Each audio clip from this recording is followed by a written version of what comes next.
Ok, guys, nós estamos aqui em mais uma sala VIP do Marcos Costa, hoje especialmente gravando o nosso primeiro Pod Costa. É isso mesmo, o nosso podcast do Marcos Costa aqui na sala VIP com a convidada mais que VIP. Hoje nós temos a presença ilustre da Clívia Lopes, ela que está aqui ao meu lado, aqui, ó. Muito boa noite, Clívia. Clívia? Olá, boa noite, gente. Tá me ouvindo? Boa noite, bom dia, boa tarde para quem estiver ouvindo o nosso podcast nesse exato momento, para quem estiver assistindo o nosso webinário também. Clívia, eu vou fazer aqui a sua apresentação para a turma, tá? Você é estrategista Tá, joia. internacional de negócios, campeã brasileira de judô 2018 e é fundadora do Clube de Judô Nagashima Porto Piató. Você é uma fera mesmo, hein, menina? Olá, gente, tudo bem? Boa noite, bom dia, boa tarde, né? Dependendo de quem vai ouvir isso e que horas que vocês vão ouvir. Meu nome é Clívia Cosme, eu sou açuense, amiga de Marquinhos já de longas datas, né? E fui convidada para a gente falar sobre autorreciclagem, né? Falar de inventar você mesmo e como se reinventar durante a longa jornada da vida, né? Para alguns não tão longas, para outros já mais, ou para alguns mais longas, para outras pessoas, né? No meu caso, há quase 40 anos, me reinventando, e é sobre isso que a gente vai falar hoje, né? Então, eu acho que para começar, a gente deveria. O que é que nos leva a buscar essa autorreciclagem, né? O que é que faz com que a gente precise se reinventar? Eu acredito que a primeira coisa que você tem que ter para se reinventar é você perder o medo, né? Perder o medo de você mesmo. Porque a gente, às vezes, tem um conceito sobre nós mesmos que é o que nos impede de prosseguir, né? Acho que muitas vezes as pessoas ficam presas a uma ideia que elas têm delas mesmas ou a uma ideia que elas acham que as pessoas têm sobre elas. Então, isso é o que faz com que muitas pessoas se prendam em lugares, em situações, porque tem o medo, né, de ser alguém diferente, né? E que eu acredito que não é ser alguém diferente. Eu acho que quando a gente se reinventa, a gente não tem que buscar coisas, a gente tem que abrir mão de coisas, né? Principalmente do que não faz parte da nossa vida. Porque quando você precisa se reinventar, não é quando você quer mudar de vida. A gente não se reinventa para mudar de vida, né? A gente se reinventa quando a vida muda. E a vida muda de repente e às vezes a gente se vê sem o chão ou sem as paredes que a gente tinha antes e de repente a gente precisa se reinventar. Então eu acho que a busca da é deixar para trás tudo aquilo, todos os pesos que a gente carrega durante a nossa vida, pesos que a gente vai adquirir com a experiência, né? Às vezes não são experiências boas, às vezes são experiências de outras pessoas que a gente vai colocando como uma ostra, né? A ostra em si, ela não tem aquela craquelagem todinha que tem na concha, né? A ostra, ela é simplesmente a concha e o que tem dentro. E, às vezes, quando entra na ostra alguma coisa que não faz parte da essência dela, ela não sofre com isso. O que que acontece? Ela pega o que entrou, que está ferindo, e adiciona a uma parte dela aquele grão de areia que estaria machucando e transforma em algo bonito, que é uma pérola, né? Então, se a gente for pensar, o reinventar, ele vem por dentro. E não é adicionar coisas que não fazem parte da nossa vida, não é adicionar, não é, tipo, você não precisa fazer um novo curso, você não precisa mudar a sua forma de se vestir, você não precisa mudar quem você é para você se reinventar. Você só tem que deixar de lado as coisas que não fazem parte do que você realmente é. Porque é isso que disturba, é isso que tira o foco, a beleza das pessoas, né? É isso que faz com que as pessoas elas saiam do rumo delas, é não ser quem elas realmente são. Então, quando a gente é, precisa se reinventar, é quando a gente precisa se encontrar, né? De alguma forma a gente se perdeu. E não é ruim, sabe? Assim, não é ruim você ter que se perder, porque a gente está acostumado a lidar com fracasso, com erros, a gente acostuma desde muito cedo a punir os erros, né? Então a gente está acostumado a uma sociedade onde errar você não admite o erro. Então tem que ser punido. E não é para ser assim. Se a gente, quanto mais a gente erra, mais experiência a gente vai ter em algo. Então você pense assim, a quantos erros você está de se tornar uma pessoa de sucesso, né? Será que você não ia querer errar mais e mais e mais rápido, né, para se tornar aquela pessoa de sucesso? Porque não tem como você se tornar e chegar a ser uma pessoa de sucesso e se reinventar, que é o tema da noite, né? Sem que você erre, sem que você cometa os erros, né? E você precisa se permitir errar, você se permitir olhar para você sem negação, né? Porque às vezes a gente entra num estado de negação, como eu falei no início, a gente tem uma ideia nossa, que essa ideia é só nossa, né? A gente realmente não é da forma que a gente pensa que a gente é. E é nesse momento que a gente começa a se despir dessas ideias que a gente consegue, se a gente se encontra e a gente se permite atuar de forma mais genuína, né? Então, tirando pelas minhas experiências, pelas coisas que eu já vivi, de vários países, cada país foi praticamente uma vida totalmente diferente, né? Ter que começar do zero, e eu digo muito assim, que o que me levou, o meu maior mérito, como que eu posso falar, assim, o meu maior defeito é também a minha maior qualidade, que é achar que eu sou capaz de tudo, né? Achar que eu sou muito forte, não ter o medo de recomeçar. Então, eu acho que não ter o medo de recomeçar e saber que me achar capaz de recomeçar sempre, então, eu não tenho medo eu não me apego às coisas para garantir que elas não se acabem, né? Não é o fato de não valorizar, é saber que se não der certo, tudo bem. Tem coisas mais interessantes, talvez não tão interessantes, mas totalmente diferentes que podem ser feitas. Talvez isso não seja uma coisa muito boa, mas é isso que vem acontecendo na minha vida, quando as coisas elas não saem como eu esperava que elas saíssem, geralmente por culpa minha, né? Por achar, porque assim, quando a gente se acha muito forte, porque esse sempre foi o meu defeito, achar que eu era capaz de fazer qualquer coisa. Então, quando você se acha muito forte, você sabe que quando você usa muita força, o que é que acontece quando muita força é usada, né? Coisas se quebram, né? Relacionamentos se quebram, relações profissionais se quebram, porque o forte não é você saber que você está certo e você querer por impor alguma coisa. Não, eu tô certa, tem que ser assim. Não. O forte é você saber que mesmo você estando certa, que outras pessoas não estão certas, você tem que ser flexível o suficiente para fazer com que as pessoas compreendam que elas não estão certas. Mas impor não é a forma correta, né? Porque isso vai quebrar as relações. Então isso aconteceu muito comigo, né? O fato de eu achar que eu tinha, que por estar certo eu poderia impor e por eu ter levado as pessoas até um certo nível, por eu ter aberto o caminho para certas coisas, eu me achava no direito tipo assim, de continuar ditando o que tinha que ser feito e o que não tinha que ser feito, e se as coisas saíssem dos planos que eu tinha traçado, as coisas, tipo assim, se quebravam, né? Porque na minha cabeça tinha que ser daquela forma. Então, aí era onde eu tinha que me reinventar, porque as coisas não saíam, não era para ser daquela forma, e como eu repito, relacionamentos eram quebrados e relações profissionais também. E aí era que entrava, né? O reinventar. É, quando a gente mora em países diferentes, né, a gente precisa aprender a lidar com culturas diferentes, né? Cada pessoa, cada país é uma cultura, é uma forma de lidar totalmente diferente da nossa. Então a gente tem que se adaptar.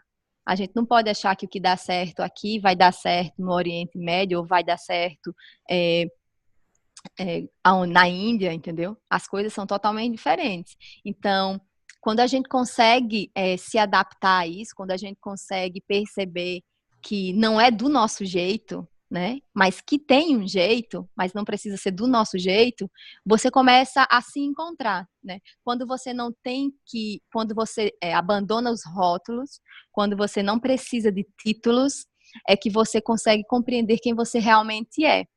E foi nessas idas e vindas, né? De começar e recomeçar, que eu me encontrei depois de ter andado em vários e vários países, de ter morado em vários lugares, eu me encontrei em casa, né? Foi onde eu realmente descobri o que me fazia bem, né? Quando eu deixei de fazer coisas que eu me beneficiava, porque era só trabalho, e comecei a viver de uma forma em benefício dos outros, né? Então, foi nessa experiência que eu tirei a prova dos 9, tipo, que tudo que a gente divide, né, se multiplica. E isso é fato, é matemática, porque qual é a prova, como é que você consegue provar se uma divisão ela está correta? Você multiplica voltando, né? Então, tudo que você divide volta multiplicado. Eu acho que é assim. Então, desde que eu fundei o projeto do Porto Piató, né?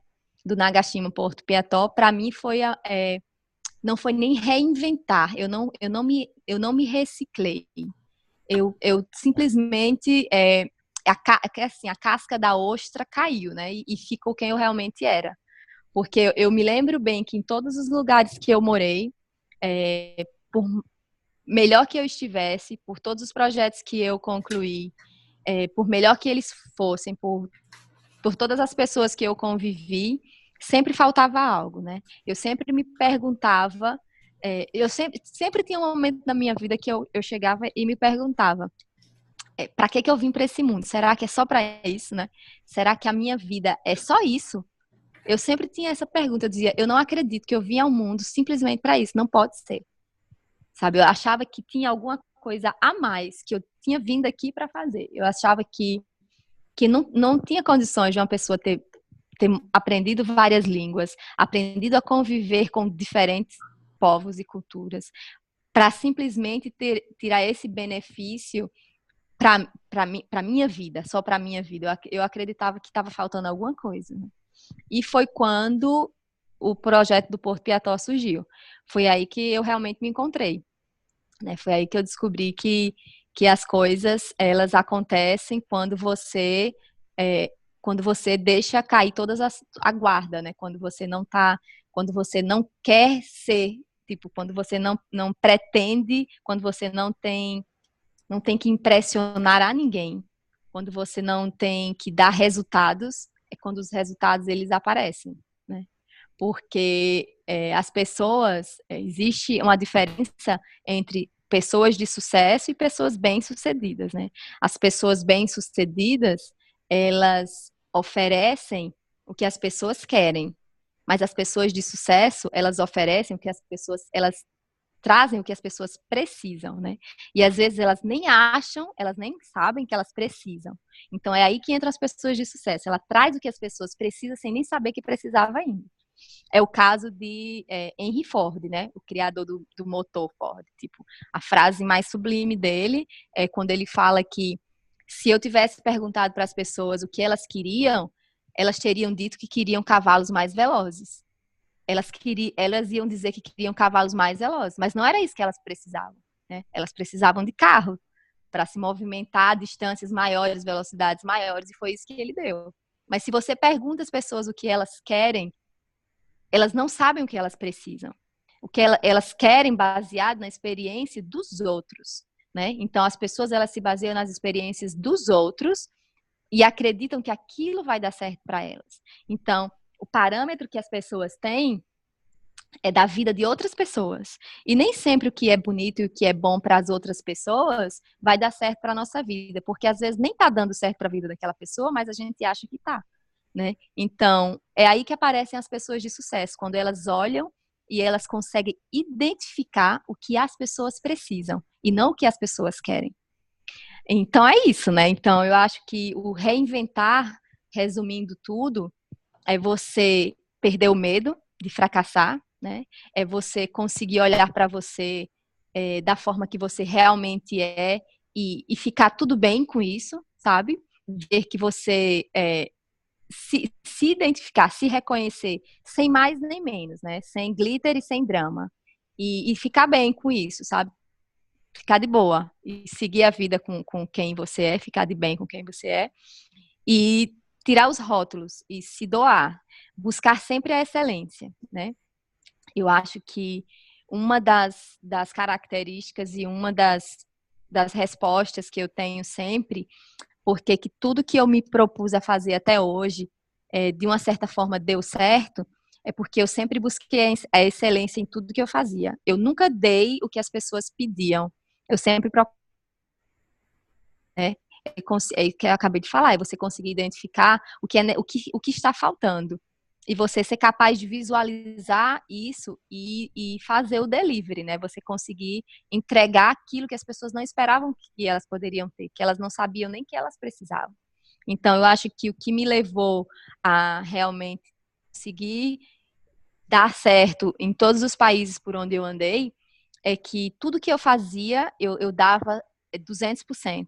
Eu me lembro muito bem quando eu tinha 21 anos e que eu ia sair do Brasil para o Canadá pela primeira vez, né? Quando eu decidi que eu ia sair do Brasil, eu estava conversando com meu pai, que na época tinha perdido tudo, e eu estava indo para o Canadá para trabalhar mesmo, né? Porque eu fazia faculdade de agronomia, mas eu decidi ir para lá porque eu acho que eu queria sair daqui, eu queria trabalhar. E eu lembro que eu estava falando com meu pai um pouco preocupado e perguntando, mas o que é que você vai fazer lá, né? E eu disse, não importa o que eu vou fazer, porque se eu tiver que lavar um banheiro, o meu banheiro vai ser o banheiro mais limpo daquela cidade. E assim foi. Todas as coisas que eu me propus a fazer no Canadá, eu sempre fui bem sucedida no que eu fiz. Quando eu morei na Espanha, todas as coisas que eu me propus a fazer, eu fui bem sucedida. E assim foi. Quando eu morei na Itália, quando eu morei no Panamá, quando eu comecei a trabalhar para um grupo do Emirados Árabes, tudo que eu me propus a fazer, é, eu consegui dar o resultado que eu queria, né? Então, acho que muitas pessoas se perguntam é, por que que você, depois de tantos lugares, por que que você resolveu vir para aqui, né? Eu acho que a grandeza, ela não está onde você está. Eu acho que a grandeza não quer dizer, não está nos, nos lugares. A grandeza, ela está dentro de você, né? Eu acho que quando você consegue tornar as coisas grandes, você não precisa andar com pessoas, você não precisa estar em lugares luxuosos para você ser uma pessoa grande. Você não precisa estar entre pessoas poderosas, né?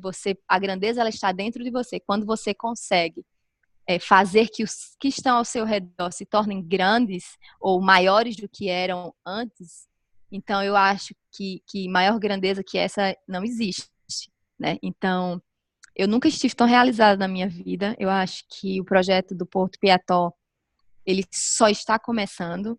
A gente já abriu outras turmas fora do Porto Piató. A gente vai começar agora no bairro Cristóvão Dantas. Nós temos turmas na CMA, que é um centro clínico com espaço para artes marciais em Açu, para alunos da rede pública que quiserem participar, eles podem de graça.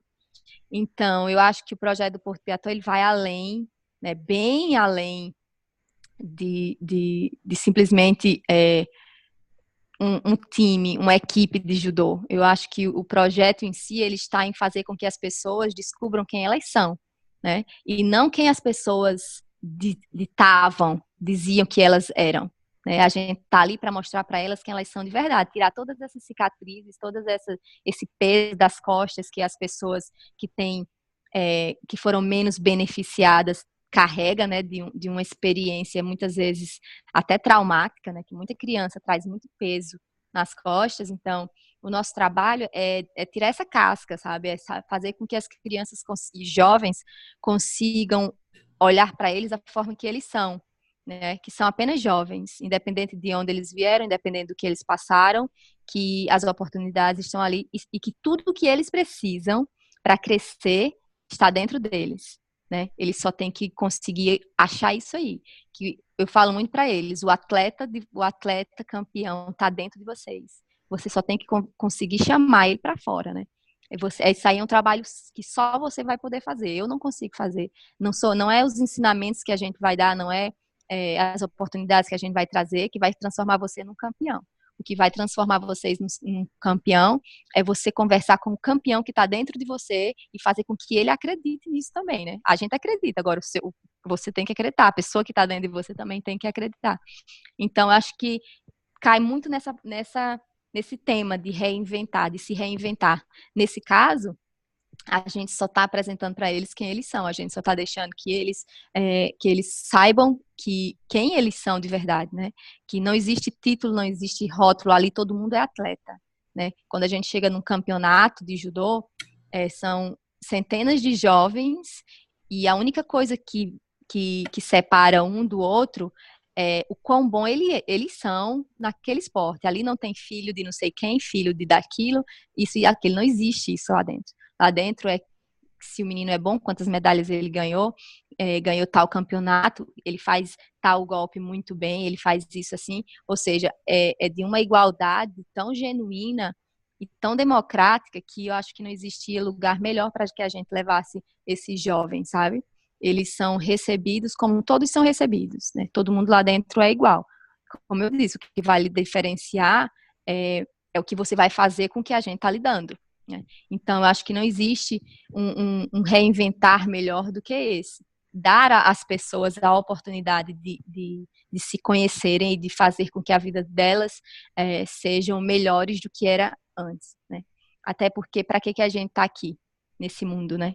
Se a gente viveu e a nossa vida, ela não de alguma forma, ela não contribuiu para que outras pessoas vivessem melhor. Então, de que serviu, né, a nossa vida? Para que a gente veio para cá? O que é que a gente está fazendo aqui?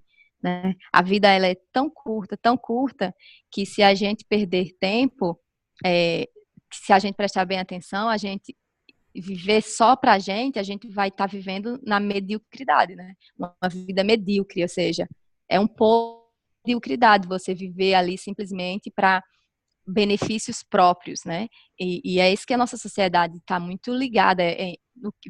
A gente vive pensando muito em que as outras pessoas vão pensar. E as outras pessoas nem estão pensando nada porque também estão preocupadas com o que outras pessoas vão pensar. E assim vai, né? Ou seja, é um mundo abstrato que hoje em dia muitas das coisas que a gente acha que está vivendo nem está porque a gente vive muito, as pessoas vivem muito para os outros, né? E aqueles outros também estão vivendo para outras pessoas, e assim o vazio vai ficando, né? É um mundo fantasma, onde a vida ela quase está extinta. E se a gente não correr atrás de dar alguma coisa, de fazer com que a realidade boa, né? Conseguir extrair o bom dessas pessoas que estão por aí vulneráveis, as coisas podem piorar bastante. Então, a sua é uma cidade que não é muito grande. Então, o trabalho que a gente está fazendo, ele tem um impacto muito grande, porque o número de jovens que a gente vem alcançando, ele vem se dissipando, né? Ele vem aumentando a cada dia. E as famílias, elas são atingidas, as famílias, elas são beneficiadas, porque quando você tem um jovem na sua família que usa droga, que tem problemas de vício, de bebida, toda a família é atingida. E de repente você vê esse jovem se destacando nos esportes, né? Sendo um dos melhores atletas da equipe, voltando a estudar, ou seja, qual é a família que não fica feliz, né? Qual é a comunidade que não vai reconhecer isso? Então é isso, essa é a minha dica, né? Do se reinventar, do se autorreciclar, e é isso. As perguntas, quem tiver pergunta, pode fazer que eu estou respondendo. Perfeito. Deixei aqui você discorrer aí para não cortar nenhum minuto, nenhum segundo do seu raciocínio, que realmente é uma história muito bela, está de parabéns mesmo. E claro que eu tenho perguntas. Você, Clívia, mostrou que tem uma base filosófica muito rica e essa analogia que você fez sobre a ostra, né, de você descobrir o que tem dentro de você ao invés de buscar no externo, buscar no corpo externo, no material, no mundo alheio ao que é o seu próprio. é muito, muito interessante, um aprendizado muito alto mesmo. Aí eu pergunto, quando foi que, no momento exato você falou, quando você partiu para se reinventar, saiu do Brasil, foi para o Canadá, já tinha em mente algo que não sabia o que ia fazer, mas o que viesse você iria dar conta, já vencendo a barreira do medo, mesmo sabendo que dá um frio na barriga, estava indo para o exterior pela primeira vez, não é? Mas aí eu pergunto a você, e depois, quando você começou a viver essas intempéries, passando por esses gargalhos dentro dos seus relacionamentos de trabalho, que você começou a perceber que teve que bater de frente, e aí, mas mesmo assim você resistiu. E quando foi que você descobriu essa Clívia que disse assim, peraí, o que é que eu estou fazendo aqui? Será que a minha vida é só isso? Quando foi? Você consegue lembrar em que época da sua vida foi isso? E, e também eu quero que você fale um pouco sobre a questão da, de ter encontrado no esporte o judô, né, de uma filosofia milenar tão bonito também, e aí sabendo que você frequentou outro país de cultura milenar, que é a Índia. Como foi que você juntou tudo isso e trouxe essa sua bagagem para contribuir com os garotos do Nagashima Porto Piató? Assim, quando eu me toquei, né, foi quando eu descobri que ninguém é insubstituível. Eu, eu me considerava insubstituível. Então, até que eu comecei a perceber que, por mais que as pessoas que fossem ocupar o meu lugar não fossem iguais a mim, elas poderiam me substituir perfeitamente. Foi aí que eu comecei a abrir o olho, foi aí que eu comecei a lidar com o ego, né? Porque eu acho que o nosso maior inimigo ele é o ego. Quando a gente acha que as pessoas não serão capazes de fazer aquilo que a gente faz, eles podem até não fazer da forma que a gente faz, mas, mas alguém vai fazer, né? Então, eu acho que quando eu me descobri é, que eu não era insubstituível, foi aí que eu comecei a me tocar, né? Então, eu comecei a ver os problemas de outra forma. Antes, eu buscava muito culpado, né? Tudo que acontecia, eu buscava os culpados para aquilo que estava acontecendo. Nunca era o meu jeito de ser, né? Nunca era eu, nunca era. Sempre tinha alguém. A partir do momento que você começa a abraçar os seus erros e perceber que, independente do que aconteça na sua vida, se for bom ou se for ruim, aquele mérito, aquela culpa é sua, a sua vida ela vai começando a mudar, os dramas, sabe, eles vão começando a desaparecer, a vida vai ficando mais simples, né? Então, essa parte, falando da Índia, eu tive muita sorte, né? Porque... Clívia, eu gostaria que você só repetisse a partir do momento que deu muita sorte na Índia, porque houve um corte no seu microfone. Sim, eu tive muita sorte, porque que é um empresário indiano, Vikram Shroff, presenteou com um tutor que seria aqui um coach, né? Madhav Marov, que era o coach da empresa dele, né? Qual era o E nome, aí eu me lembro dele? muito Madhav Marov. Tá, tudo bem. Pode E falar, ele e Madhav pode usar o seu microfone normal, ele pega o áudio de boa, tranquilo. Isso, sem problema. e, e, e nessas conversas, Madhav me falou uma coisa que me serviu bastante. Eu comecei a mudar depois dessas conversas que eu tive com ele. Não era nem mudar, eu comecei a compreender as coisas de uma forma mais simples, né? E é algo que eu sempre falo para as pessoas hoje, que é o exemplo da Pietà. Ele me falou que quando Michelangelo estava, eu acho que eu até falei já para você isso, quando Michelangelo estava fazendo a Pietà, ele fez a Pietà inteira, né, uma imagem linda, de um bloco de mármore, um bloco inteiro de mármore, e ele fez a Pietà ali. E aí um senhor chegou e perguntou a ele, mas como é possível você fazer algo tão lindo e você fazer algo que representa tanta vida de um bloco frio de mármore, né? E ele disse, é simples, eu simplesmente tirei daquela pedra o que não era necessário à imagem. Ou seja, então, mais uma vez, né, a gente retira da nossa vida aquelas coisas que não são necessárias, e aí a gente começa a realmente ver as coisas com um olhar mais limpo, né? Quando a gente começa, porque vai muito das experiências, né? Quanto mais experiências difíceis você tem, você cria mais habilidades, né? Quanto mais perrengue você passa, se você não permite que o perrengue se você não vê aquela dificuldade como, ai meu Deus, minha vida agora está numa dificuldade, eu estou passando por isso, minha vida. Se você não. Existem as pessoas que veem as dificuldades dessa forma, e existem as pessoas, acredite ou não, que olham para uma dificuldade e pensam, eita, mais um problema, como que eu vou resolver isso? Como é que eu vou me sair? Então, existem esses dois tipos de pessoa. Hoje, graças a Deus, eu me tornei esse segundo tipo de pessoa, que eu olho para os problemas e eu passo por eles na mesma serenidade e tranquilidade que eu passo por algo bom, né? Então, os problemas hoje, para mim, eu já nem considero mais problemas. Existem muitos. Mas a forma de você olhar para esses problemas é que traz a diferença na sua vida, né? A forma que você reage a cada coisa que aparece na sua vida é quem faz de você o que você é. Né? Se você reage bem, se você reage mal aos problemas, se você reage bem, você vai aprender com eles. Se você não reage mal, se você vai ser submerso por ele, né? Vai se afogar nos seus problemas e não vai conseguir ver as coisas boas que tem por detrás disso. É tipo um videogame. No videogame, para a gente avançar o nível, fica mais complicado, mas sempre que você consegue passar, você sobe o nível, né? Na vida é desse jeito. Cada vez que você consegue resolver problemas, que você consegue, você sobe, é como se o seu nível sobe, né? A sua maturidade sobe, a sua capacidade de discernir as coisas aumenta.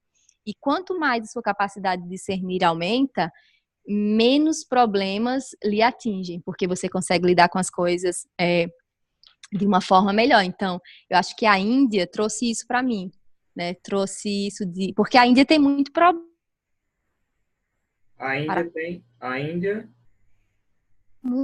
muito problema. Sim, é uma pobreza muito grande. É porque cortou. A Índia tem muito. Tem muito problema. Então, as pessoas sabem lidar de uma forma mais serena com os problemas, né? Na Índia, eles lidam com problemas naturalmente. Eles já nascem com problemas, né? Então, lá a serenidade ela é trabalhada desde a infância, porque começa com a meditação, as crianças elas meditam, então tem todo eles aprendem a passar por isso. Então, eu acho que o que a Índia trouxe para mim, essa minha convivência com a cultura da Índia, né, foi trazer a serenidade na forma de lidar com os problemas. Porque eu me lembro bem que quando eu fiz a Índia, eu fiz praticamente sozinha, de norte a sul, né? E quando foi nos últimos dias, eu chorava com tudo. Tudo eu chorava, tudo era um choro. Eu tava no nível de, não sei se era estresse ou se era mas tudo era flor da pele. A pessoa falava comigo e eu começava a chorar do nada. Eu só chorava, só Em chorava, só quanto chorava. tempo, filha? Eu fiz em 3 semanas, mas assim, eu primeiro fui para o centro, né, a parte central, que era Bombay, e de Bombay eu fui para o norte de avião. Quando eu cheguei, fui para o norte, eu acho que o Daipur, se eu não me engano, o nome da cidade, aí eu tinha um carro e um motorista me esperando, e aí a gente fez várias cidades do norte de carro. Né? Era tipo assim, um dia numa cidade, passava o dia, dormia, no outro dia já ia para outra cidade. Eu e esse motorista que nem falava comigo, né? Falava pouquíssimo. Então eu era tipo isolada, conhecendo logo eu detesto turismo, né? Se tem uma pessoa que detesta turismo, essa pessoa está aqui. Eu não sou de tirar foto, eu não tenho foto em lugares, eu não visito lugares turísticos, eu não gosto dessas coisas. Então,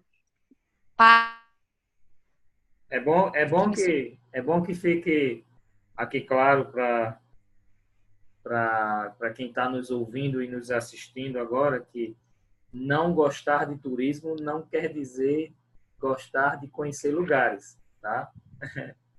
Exatamente, porque turismo e viagem são duas coisas É, totalmente diferentes, né? Quando você viaja, você curte o lugar como se você fosse um local, uma pessoa local, né? Você vai para os lugares que as pessoas da cidade vão, você não tem tempo corrido, você faz as coisas no seu tempo, você não é obrigada a sair todos os dias porque tem que conhecer, você faz as coisas de acordo com a sua vontade. Então, quando eu vou para um lugar, geralmente, eu vou para passar vários dias, né? Muitos dias. Então, eu tenho o tempo de conhecer pessoas, de conhecer o lugar, de saber como realmente é, porque ninguém conhece um lugar passando 2 horas no lugar, tirando foto, corre para outro lugar. Não existe isso, sabe? Vocês nunca vão me ver fazendo um negócio desse. e dá tempo você Nunca que eu vou curtir as fazer um pessoas negócio desse. locais também, né? Porque o melhor dos lugares Exatamente. vai ser as pessoas. Sempre, Exatamente. sempre. É muito legal. Então, Sim. aí quando eu saí do norte, voltei para Bombay, e aí foi quando realmente eu chorei mais ainda, né? Porque eu fui para um centro de meditação, né? Eu fui para um centro de meditação e de limpeza, tipo, toda uma alimentação diferente. Aí eu fiquei mais uma semana e as pessoas não falavam. Então eu era sozinha nesse lugar, só tinha os passarinhos. Eu fazia yoga, fazia meditação, tinha duas sessões de 1 hora e meia de massagem pela manhã, 1 hora e meia de massagem pela tarde, e acabou-se. Ou seja, uma semana e Totalmente isolada. Agora, você pode recomendar, pode falar o nome isolada. desse local, Clívia, para as pessoas que estão assistindo, nos ouvindo? Eu posso dar para vocês, porque o negócio é tão complicado, o nome é tão esquisito. Esse lugar no sul, eu sei que é Kerala. Kerala é no sul. É tipo como se fosse a última frontinha da Índia. Então, é em Kerala, no sul. Mas o nome da lugar é muito complicado. É tipo assim, umas 25, 30 letras. Tá certo. O nome Pode desse deixar, vou lugar que eu disponibilizar. fiquei. Vou Mas é disponibilizar. em Kerala, né? Kerala E Kerala tira, é a parte onde tem os barcos casa, sabe? Que as pessoas vêm nos barcos e tem restaurantes nos barcos, mas coisas bem típicas mesmo, né? muito Que legal. são O legal também, para quem quer se aventurar a conhecer a Índia, é que é um país, embora gigante, muito barato também, não é, Clívia? é barato, é bacana. A única coisa assim que eu achei que eu me senti até que me fez ter outra ideia da Índia é que você não pode parar em lugar nenhum, que é muita gente pedindo, sabe? Você não, você quase, todo mundo pede toda hora. E quando você vai comprar qualquer coisa, se eles sabem que você é turista, aí é que as coisas aumentam, sabe? Eu acho que eles perderam a essência, sabe? Eles se transformaram simplesmente eles vendem, eles não têm mais aquilo.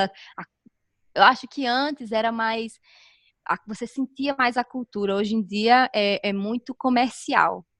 Tudo é muito comercial. Os templos são muito comercial. Eu senti É um, que é tudo muito comercial. talvez impulsionados por, como você falou, são tantos problemas que esse acaba sendo um dos recursos, né? Eu acho que o único, né, para ele, porque, Verdade. gente, é muita pobreza. E Então, aí, é o recurso que eles do sul, você encontram. foi para onde? Do sul da Índia? Do sul da Índia, eu fui para Dubai, depois de Dubai, eu vim para casa. Ótimo. E aí, como foi esse contraste da cultura indiana e a cultura do Oriente, mais ao Oriente, né? Foi um contraste mesmo, porque você sair da Índia, né, depois de você ter passado 3 semanas, quase 4 na Índia, e de repente você chega em Dubai, né? que tipo, é um Totalmente contraste, é de A para Z, um o lugar contraste é de A para suntuoso, Z. tudo muito moderno e sofisticado. E agora, a culinária da Índia, antes de encerrar a Índia, fala Ai, da... maravilhosa, maravilhosa. Eu amo a comida indiana. Logo, eu gosto muito de comida, condimento, né? Um condimento. E uma coisa que eu aprendi lá, no sul, onde eu fiquei essa semana, nesse lugar que era tipo um hospital, né? Lá não era um hospital, era um spa, mas tipo assim, eles chamavam de hospital, porque você ia para lá para se curar de todas as coisas. E eles só lhe serviam água para beber morna. Você não tinha o direito de tomar água gelada. Então você estava morrendo de sede, mas você tomava água morna. Porque para eles, a água morna, o corpo, ele está naquela temperatura. Você não pode tomar uma água, você não pode colocar algo no seu corpo que não está na temperatura que o seu corpo já tem. Então eu tomava muita água morna. Eu peguei esse costume. Logo eu gostava muito de chá. Eu sempre gostei muito de chá, então muito chá, muitas coisas assim, né? Muito, muito legal mesmo. E E eu aí, lembro bem que eu não dormia. Eu lembro bem que eu não dormia. Eu tinha um sono muito leve. E quando eu cheguei lá, você passa mais ou menos uns 40 minutos conversando com a médica que vai fazer toda uma entrevista sobre a sua vida.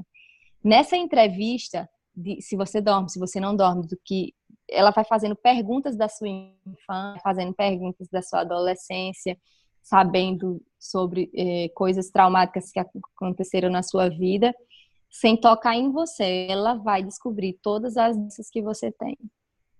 É impressionante. Tipo assim, eu não dormia, eu tinha um sono péssimo, contudo eu acordava. Aí a massagem que elas botam para você é para curar o tipo de mazela que você tem, né? Então, nesse caso, como eu tinha muito problema em dormir, eu era super agitada, minha mente sempre foi muito agitada, né? E ela percebeu isso. Logo quando eu passei muito mais tempo do que eu deveria passar, porque eu só chorava, eu estava naquela crise de choro. Então, quando ela me pegou para conversar, ela disse, não, pode chorar. E eu fiquei chorando muito tempo, eu não conseguia falar. Então, depois que eu saí dali, eu saí outra criatura, né? Eu lembro que o primeiro dia, a minha primeira massagem foi das 9 horas, eu fiz 1h30 de massagem pela manhã, eu só acordei no outro dia de manhã. Ou seja, eu enrolei, dormi geral. Então, a anestesia partir desse dia, geral. eu aprendi a dormir. Eu aprendi a dormir com o quê? Com uma massagem que elas faziam lá, que curavam os pontos que estavam perturbados no meu corpo. Então, eu acho assim, que é uma cultura que a gente não pode, nem por um momento, negligenciar, sabe? Eu acho que tem muita coisa que a gente poderia desaprender para poder aprender com eles. É tudo muito simples. Eu acho que a gente do Ocidente, a gente complica muito, que é tudo muito instantâneo. Então, tudo que é instantâneo, é bom, né?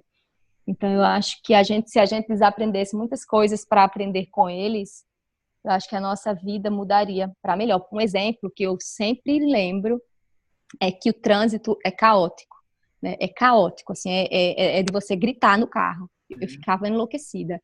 Então, sinal de trânsito são pouquíssimos. Então, nos cruzamentos, os carros eles vão se entrelaçando e você acha que vai bater e de repente você olha para a cara dos motoristas, eles estão cantando, rindo, falando um mantra, estão de boa, não tá nada acontecendo. Enquanto você está morrendo, achando que os carros vão bater, eles estão tudo tranquilos, sabe? Não fazem nada, de boa, sorrindo, cantarolando e você enlouquecendo. Ou seja, eles têm uma serenidade, eles são acostumados a conviver com o caos. Enquanto isso, qualquer coisinha, se uma pessoa passa 5 segundos no Brasil que o sinal abre e você não sai, já estão buzinando, já estão gritando. É verdade. Isso você não vê lá. Isso você não vê. Ou seja, por quê? Porque eles estão... O caos, para eles, é algo natural. Eles não veem o caos como parte... Eles não se colocam dentro do caos, né? Eles conseguem enxergar o caos de fora. Então, eles passam pelas coisas difíceis, eles passam, eles não deixam que as coisas que não são agradáveis puxem eles para baixo. E foi isso que eu compreendi na forma deles de viver, sabe? E, assim, o respeito que eles têm pelas pessoas, pelos mais velhos, né? Isso é muito bonito, eu acho que é muito bacana. o povo do Oriente em si, né? Eles têm um respeito pelos mais velhos que nós do Ocidente não temos. Eles realmente respeitam os que vieram primeiro. Aqui, os mais velhos sempre, nada de melhor fica para os mais velhos. Os mais velhos são esquecidos. Chega um momento que os mais velhos eles vão sendo deixados de lado em algumas famílias, né? Mas lá não. Lá tudo primeiro é para os mais velhos. Os mais velhos têm todas as regalias, por mais que eles já não andem mais, por mais que eles já estejam quase não falando, tudo o que vem de melhor é para eles, né? Pelo menos em alguns casos onde eu conheci, né? Não sei se todo mundo é assim, mas pelo menos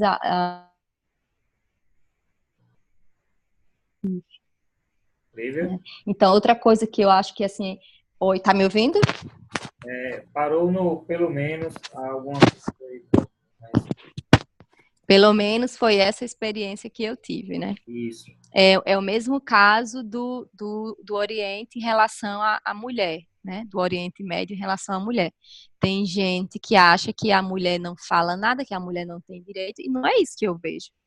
Né? Eu acho que existe sim alguns países, existe sim, do mesmo jeito que existe aqui no Brasil, famílias onde a mulher não é respeitada, existe. Mas em muitos casos, pelo menos por onde eu passei, as pessoas mulheres eram as pessoas que decidiam tudo, né? Tudo. São quem decisões. Elas não são atritas como as mulheres do Ocidente, né? Elas não deixam transparecer que são elas quem decidem. Mas elas não querem nunca passar por cima ou mostrar que são elas que mandam. Elas não têm esse comportamento. Elas têm um comportamento mais sutil do que as mulheres do mas com certeza elas têm mais domínio sobre as coisas do que nós aqui. Só que fazem de uma forma mais sutil, né? Isso. Aqui, Então, são duas coisas que são muito mistificadas sobre o Ocidente, ou sobre o Oriente, são essas aí. verdade.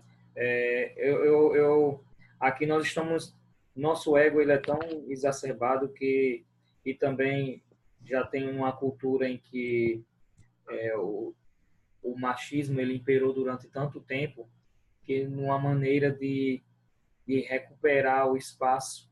Aí é uma longa discussão, mas uma maneira de recuperar o espaço e garantir e validar o valor feminino, hoje há essa disparidade para se equivaler, parece que não basta. Alguém tem que mostrar a soberania. E aí é onde nós estamos vivendo um período muito conflituoso, muito conflitante entre homens e mulheres no Ocidente, o machismo, o feminismo, e parece que esse ismo, ele, para mim, não difere muito de outros tantos ismos aí que tanto faz mal, como racismo e fascismo e Exatamente. todos esses ismos aí só nos fazem mal. Mas, como eu disse, isso é uma discussão que leva muito tempo, a gente vai fugir do principal aqui, que aí eu pergunto a você, nós de fato temos, fechando essa parte da Índia, do Oriente, temos muito a aprender com essa cultura milenar, e falando de cultura milenar, você escolheu ou foi escolhida, né, foi atraída pelo judô, que é uma arte marcial milenar com filosofia japonesa e que traz tudo isso junto, né? Todos esses princípios, todos esses valores humanos, né? Do servir principalmente, do respeito. E aí foi uma conexão muito massa que aconteceu você com o judô. Não sei, como eu disse, não sei se foi você que escolheu ou foi escolhida por essa arte para ser veículo de transformação. Aí entramos na parte do autorreciclagem, né? Você foi lá, aprendeu, mudou, cresceu, aprendeu mais e mais, errou e acertou, né? E aí voltou aí para pronta para servir de maneira qualificada outras vidas E aí onde está? Com uma única ação, o que parece ser uma única ação, mas com a reunião de uma bagagem enorme para causar impacto em tantas vidas em sua volta, né? Que é o final do título que nós temos hoje. Como uma ação, uma única ação É. pode causar, como o impacto de uma ação pode causar tanta transformação à sua volta. Eu acho que independente da ação, nesse caso foi o judô, né? Mas independente da ação, eu acho que é a busca da excelência, porque é, não fui eu que escolhi o judô, eu acho que você falou bem, foi o judô que me escolheu, porque eu entrei no judô porque meu filho fazia judô, então eu via os treinos do meu filho e eu achava que poderia ser melhor, que ele poderia, tinha mais coisas que ele poderia fazer diferente. Então eu comecei a estudar em casa para quando ele chegasse em casa, eu assistia os treinos dele, quando ele chegasse em casa eu ia treinar com eles para que ele melhorasse. Então foi para ele que eu entrei no judô, para que ele se aprimorasse, eu comecei a aprender, né, para que ele treinasse comigo. Então foi aí que eu entrei no judô. E desde então foi só uma bola de neve, né, uma bola de neve positiva. E de repente, mas teve muitas vezes que eu porque a minha história no judô, ela não é muito antiga, né? A minha história no judô, ela não faz muitos anos que eu tô no judô, fazem poucos anos. E agora deu um branco.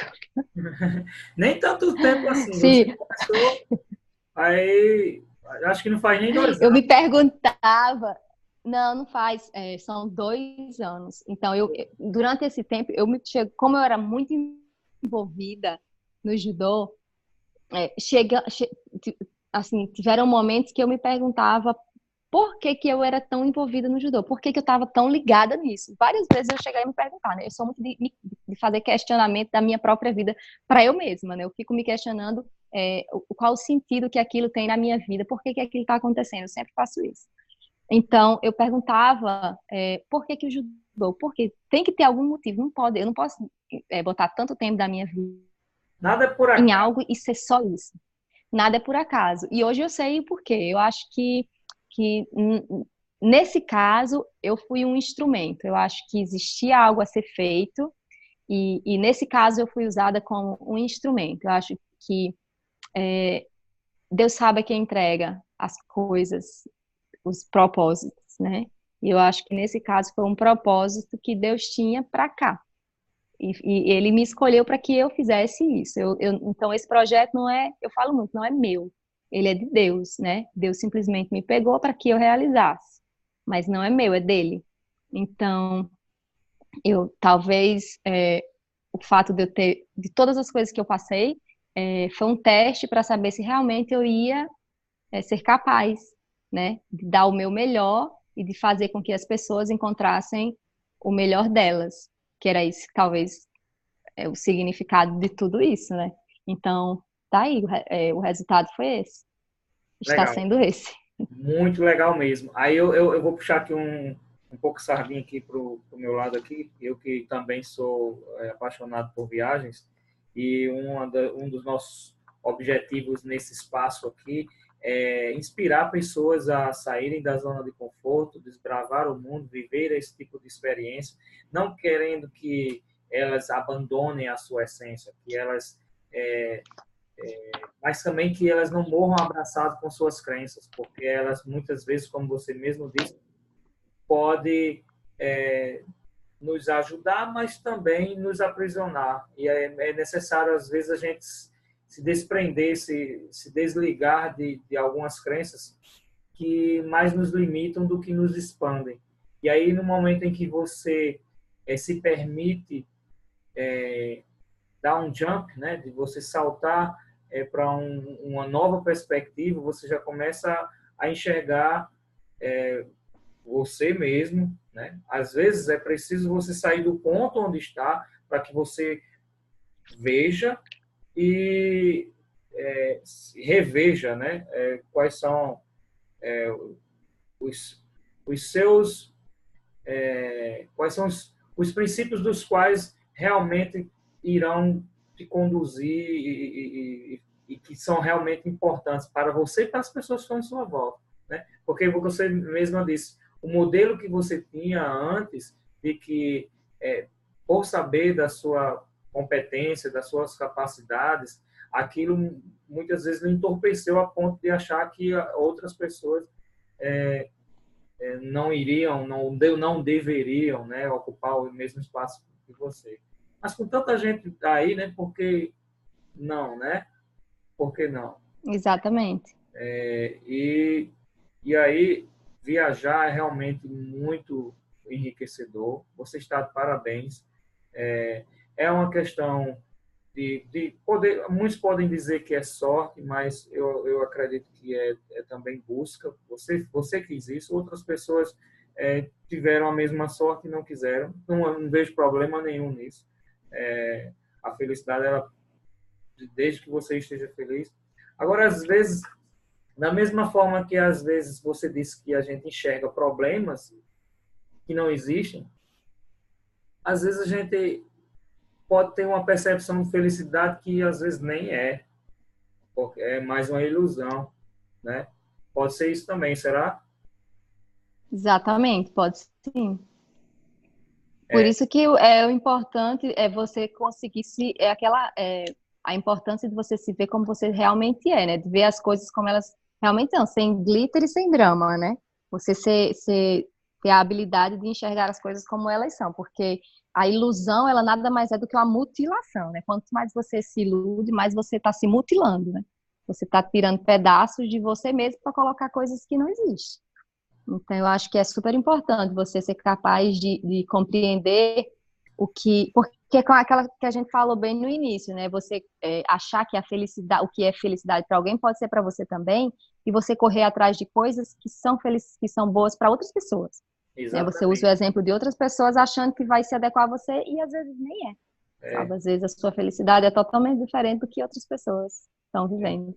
E mesmo a vida, a gente dizendo que a vida é tão curta, mas se nós aproveitarmos melhor o nosso tempo, se dermos intensidade em tudo que ele, assim, no bom que ele nas oportunidades que ele nos oferecem, né, da maneira positiva, às vezes o que muitas pessoas elas julgam ser erros, na verdade são só apontamentos, né? São só um pouco do entalhe, né? Já que estamos falando sempre de arte aí, de retirar, de incluir, só um pouco do entalhe para que nós possamos contornar, né? Dar os contornos certos para a arte final, que é o que aconteceu aí na sua vida. Girou, andou, fez caminhos em altos e baixos, em idas e vindas, e acabou descobrindo que no seu lugar estava a sua felicidade. Se talvez, não é, isso não temos como comprovar, mas talvez, se você tivesse ficado, não teria feito essa descoberta, né? Vou pegar você como exemplo, mas pode ser a pessoa que está assistindo agora. Talvez, por permanecer sempre no mesmo ponto, com o mesmo ponto de vista, né? Isso às vezes impede de que você perceba que ali mesmo você pode ser feliz, só que de uma outra maneira, não é? Eu acho que ter saído e ter vivido outras coisas foi fundamental para ter a segurança, né? Eu acho que é a segurança de valorizar o que hoje está acontecendo, Exatamente, de ver com outros olhos, né? exatamente. E aí hoje você pode ajudar aqueles que querem ficar ou aqueles que querem partir com essa segurança. Eu sempre digo, não há mal nenhum em você nascer, crescer e ser feliz no lugar onde você está. Mas prova um pouquinho, Exatamente. só um pouquinho. Ô campanha, né? Viajar é bom demais. Clívia, eu quero te agradecer demais por você ter colaborado aqui com o primeiro podcast, com mais uma sala VIP do Marcos Costa aqui através do webinário do nosso aplicativo Zoom. E nós ficamos muito felizes em estar com você nesta noite de hoje, do dia 27 de novembro de 2018. De fato, uma noite histórica, um bate-papo muito legal.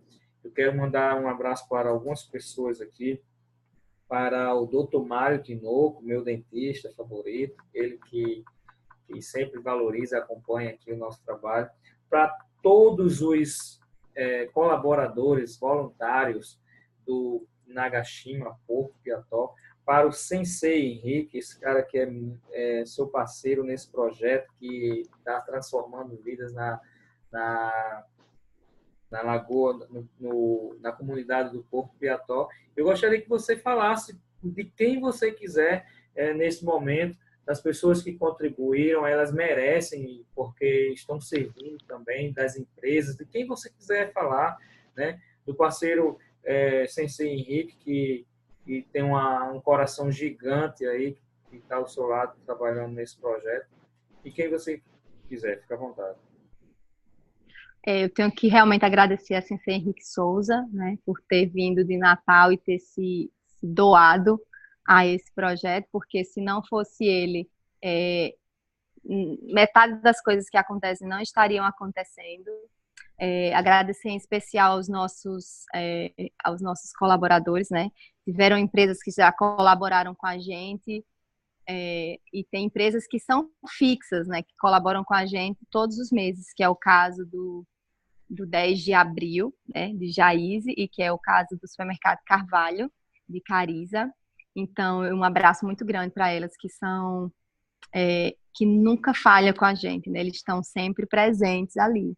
Então, outras empresas que já tiveram, outras empresas sim, que contribuíram com a gente, você que é fundamental para a existência do que tem hoje, do que existe hoje, né? A UPL, que é um grupo indiano que me permite estar aqui, porque se eles não permitissem, eu não estaria me dedicando, né, a esse projeto. Eles abraçaram comigo, né, e me permitem ficar aqui, dedicar meu tempo a esse projeto. Então, aí, muito obrigada, sabe, por compreender que existem coisas tão importantes, né, na vida que elas necessitam mais atenção. Então, eles tiveram a sensibilidade de reconhecer a importância desse projeto e permitir que eu ficasse aqui, cuidando desse projeto, né? Então, é isso. Agradecer também ao colégio, ao Educandário Nossa Senhora das Vitórias, porque as freiras do Educandário, elas abraçam esse projeto como se fosse dela. Então, elas têm muito carinho, irmã Maricela e irmã Zilda, especialmente, né? Que elas tratam esse projeto com muito amor. As pessoas de Açu em si, sabe? Eu devo confessar que eu me sinto muito bem hoje em dia e muito orgulhosa de dizer que eu sou açuense, porque eu vejo uma diferença nas pessoas, a forma que as pessoas conseguem ver, encarar como que as pessoas podem melhorar. Eu acho que muitas pessoas estão abraçando isso, e isso é bom, sabe, gente? Isso é bacana. Então, é isso. Um abraço a todas as pessoas de Açu e obrigada por abraçar esse projeto e acreditar, né? Acreditar que as pessoas podem fazer coisas boas. Então, eu queria encerrar com uma poesia. Ainda não encerrou, não. Ainda vou continuar aqui falando da LJ Serviços, Manutenção e Montagem Limitada, que foi uma das empresas parceiras do Nagashima Porto Piató, a Água Manancial, o Papo de Calçada também, eles que contribuíram com a... Oásis. Pode falar. Tem o Oásis também, né? Oásis, Balneário e Hotel também. Muito legal essas pessoas que visualizaram essa ação lindíssima da Clívia, do Sensei Henrique, todo o grupo que também apoia lá de Natal, né? No projeto da Clívia. Mas também... Do Judô Clube Nagashima. Isso. Pode falar. E também pessoas que são comuns, mas que abraçaram a causa e que fazem parte do nosso programa, que é Adote um Atleta, né? Tem várias pessoas que por mês, eles dão sim quantias para que a gente possa, para que as crianças elas possam ir para as competições, para que elas possam pagar as inscrições, que não é muito, mas pela quantidade de atleta que nós temos, se torna inviável. Se não fosse a ajuda das pessoas, a gente não conseguiria alcançar o que a gente tem alcançado até hoje. Essas pessoas nós vamos preservar os nomes, porque muitos deles nem querem que seja divulgado, então tá tudo bem. A gratidão está dentro do coração e eles sabem que eles fazem o melhor para a humanidade, né? E aí, Clívia, você começou, parece que a gente quer terminar, mas tem muita coisa legal, não pode terminar assim. Você começou acompanhando o Joãozinho, seu filho, no treino de judô, quando os amigos dele, na comunidade do Porto Piató, lhe pediram para fazer uma demonstração, e aí você descobriu os valores, né? Conta aí. Foi um dia que meu filho me chamou, porque os amigos dele lá da comunidade queriam que a gente fizesse uma demonstração lá. E eu nem ia nesse dia, mas eles insistiram tanto, vieram até aqui pegar o tatame, me ajudar a colocar o tatame no carro, então a gente foi. No primeiro dia que a gente foi, eu fiquei impressionada com a disposição para o esporte que esses meninos tinham, com o talento nativo, né? Com crianças que precisavam ser lapidadas, que estavam ali, que já tinham o dom, sabe? Que eles pareciam que tinham treinado já há muito tempo. Então, esse foi o primeiro dia, e desde então, nunca faltamos uma aula. Foi o primeiro dia, e desde então não teve mais, não existiu uma pausa, sabe? Foi dia 28 de maio, e desde então a gente não parou nunca mais. Nunca faltou. Foi Olha assim que só. começou. E aí começou com 30? Foi isso? Logo no início, e aí foi aumentando a 80, assim, tem uns 6 que vai e volta. Mas o importante desse projeto é que ele abrange bem mais do que os jovens atletas, os 80 que estão ali, porque quem não participa, eles contatam, pedem conselho, muitos têm problemas que vêm para a gente resolver, muitas coisas que a comunidade não fica sabendo, até de crianças e jovens que não estão no judô. Então, hoje, o projeto Porto Piató, ele virou uma referência de liderança, não no sentido mas uma liderança de exemplo. Então, os pais, eles se sentem acolhidos, sabe? Sentem acolhidos no sentido de que eles podem confiar os filhos a nós. Então, a gente tem essa sensação lá, que hoje os nossos passos, eles não são mais nossos, né? Porque quando muitas pessoas, eles observam a forma que você caminha, os seus passos, eles não são mais seus, né? Eles passam a ser dos outros, porque você sabe que eles vão estar lhe seguindo. Então, para onde você for, eles vão. Então, você tem a responsabilidade agora da vida daquelas pessoas, né? Então, a minha vida hoje, o meu comportamento, a forma que eu vivo, não é só para mim, para meu filho, para minha família. Hoje ela é bem mais polida, porque existe toda uma comunidade, toda uma equipe de jovens que estão formando a personalidade deles, né? A moral deles. Eles estão se formando, então eles estão olhando diretamente para a forma que o Sensei usa, que a gente vive. Peso, né? É uma dádiva. A gente ter a oportunidade de se moldar e sermos pessoas melhores, porque a gente tem esse presente que é o Porto Piató, as pessoas do Porto Piató que hoje olham para a gente como exemplo. E para quem quer conhecer o projeto Porto Piató, por favor, disponibilize aqui os meios, para quem quer conhecer, para quem quer contribuir, como é que a pessoa faz? Nós,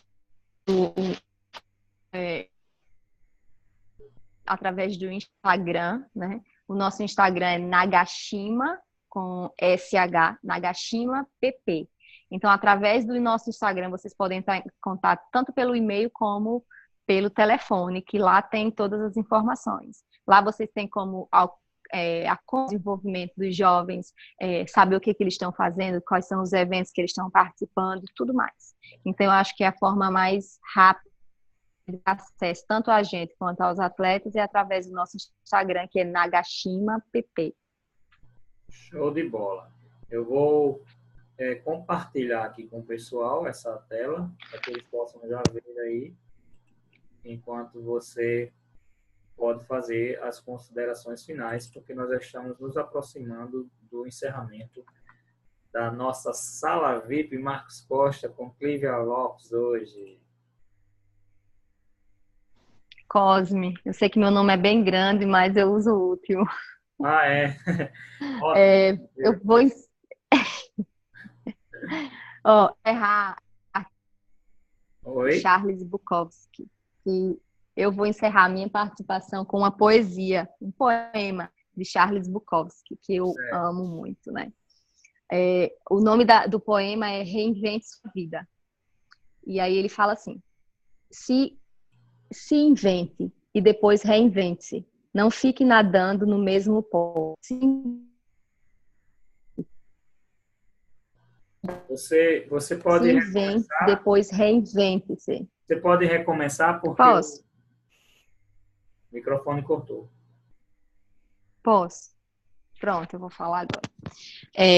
Reinvente Sua Vida, de Charles Bukowski. Se invente e depois reinvente-se. Não fique nadando no mesmo poço. Se invente e depois reinvente-se. Fique longe das garras da mediocridade. Se invente e depois reinvente-se. Mude seu tom e formato com tanta frequência que eles nunca poderão te categorizar. Revigore-se e aceite o que é, mas apenas nos termos que você inventou e reinventou. Seja autodidata e reinvente sua vida, porque você precisa. É a sua vida e a história e o seu presente pertencem apenas a você. Uau! Pronto. Muito bom mesmo, viu? Eu vou aqui, inclusive, deixar aqui na descrição para que as pessoas possam ter acesso a essa poesia linda, viu? Muito legal. Muito obrigado mesmo. Gratidão, Clívia. Foi uma Marquinhos, gratidão a você por tudo. E dizer que eu sou muito feliz de ter lhe reencontrado e de que ter você fazendo parte das nossas vidas, né? Tão presente.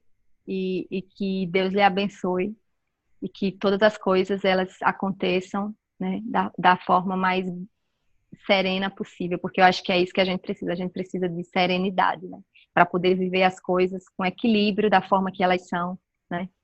Então é isso. Meus parabéns por esse programa que você está fazendo, por esse, eu nem sei o nome que dá, mas por projeto também. esse negócio que você está fazendo, que a gente está fazendo.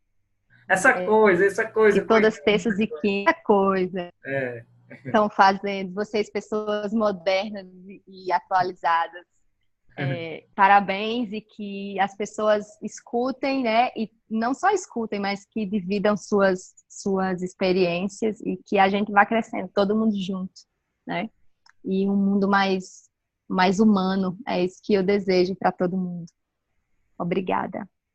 Gratidão. Então é isso, galera. Siga-me, Marcos Costa, no Instagram.